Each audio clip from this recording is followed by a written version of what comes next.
Desde la escuela nos enseñan que la fecha de independencia de Costa Rica es el 15 de septiembre.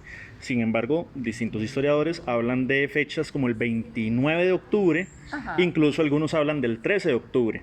Entonces, tal vez aclarar un poco acerca de estas fechas, de estas tres fechas particulares y la trascendencia para la vida nacional. Ok. Como te digo, son varias fechas, por el hecho de que los costarricenses, pocos años después, sobre todo cuando somos parte de la federación, tomamos, eh, o más bien toman el 15 de septiembre, por lo que está pasando en Guatemala, como la fecha de celebración simbólica, porque nos estamos viendo como parte digamos, de algo más grande, Costa Rica. O sea, estamos hablando, y desde la colonia viene que Guatemala, digamos, es una cabeza. Y ya después del 29, digamos, sí, está la decisión en Cartago, pero al mismo tiempo, digamos, hay unos que te dicen, bueno, sí, se habla, por ejemplo, de la independencia de España, pero entonces dicen, bueno, pero también se dice que nos anexamos a México. Y usted puede ir, digamos, a veces, todos estos días bastante complejos, viendo cómo a veces localmente, que esas unidades, digamos, eh, que representaban a conglomerados, van tomando decisiones, a veces entonces no están presentes representantes de otros cabildos. Por eso es muy difícil poder decir es, es una sola fecha, porque más bien lo que estamos viendo es un proceso muy complejo, digamos, de que no es como ahora, digamos, que hay un concepto, digamos, de, de Estado-nación, que no podemos, ¿cómo se llama?, proyectarlo hace 200 años atrás. Entonces, cualquier fecha, digamos, pensar que la independencia es solamente un tema de una fecha, siempre va a tener discusión y nunca se va a llegar a acuerdo. Y es por eso es fundamental entenderlo como proceso, ¿verdad? Y que no, es decir, no podríamos esperar que hubiese un manual como decir, es independencia, check. Siguiente, me organizo como Estado moderno, check. No, todo eso implicó conflictos, no solamente en Costa Rica, digamos, sino enfrentamientos de poderes locales y ver qué poder, por ejemplo, eh, eh, pasaba a ser también ese poder centralizador. Ahí es donde vemos, por ejemplo, ese paso de Cartago a San José como capital. ¿Cómo fue el contexto post anuncio independentista? Claro. Porque usted hablaba de que habían pugnas, de que Ujú. habían luchas de poderes entre bandos de alguna manera políticos. ¿Cómo fue que llega el anuncio a Costa Rica?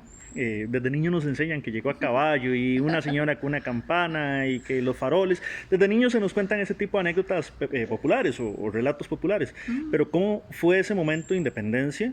Y bueno, ¿qué pasa post anuncio? Sí, no, lo que pasa, pues anuncio, no solamente en Costa Rica, sino en América Latina, es una gran conflictividad de quién iba a mandar en cada país. En el caso de Costa Rica, estamos hablando de décadas, ¿verdad? De conflictos, porque como te digo, no es que estaba el manual para decir, es así. En el caso de Costa Rica vamos a tener, por ejemplo, conflictos de poderes locales, por ejemplo, la guerra de la Liga, la guerra de Chumogo, donde estaban en juego a veces posicionamientos sobre a quién, digamos, si nos íbamos con México o, eh, bueno, las distintas opciones que había. Pero ¿qué es lo interesante cuando vemos ese mundo post-independencia?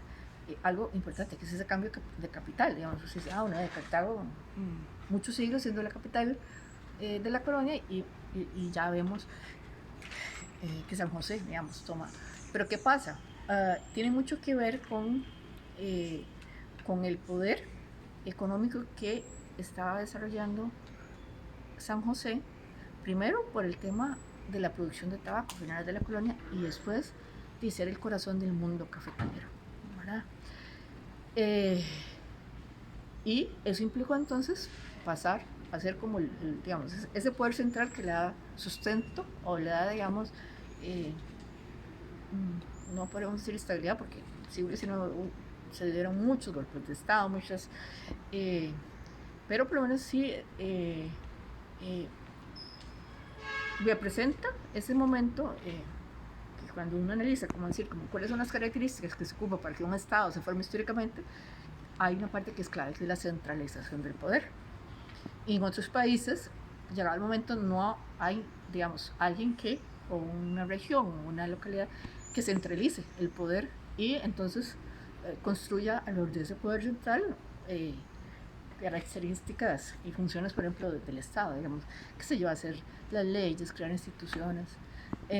Eso es clave para entender lo complejo que fue ese momento y cambiar la cultura política, ¿verdad? Porque digo, de que la legitimidad del sistema está basada en un rey por mandato divino, a decir, bueno, resulta que se supone nosotros somos los que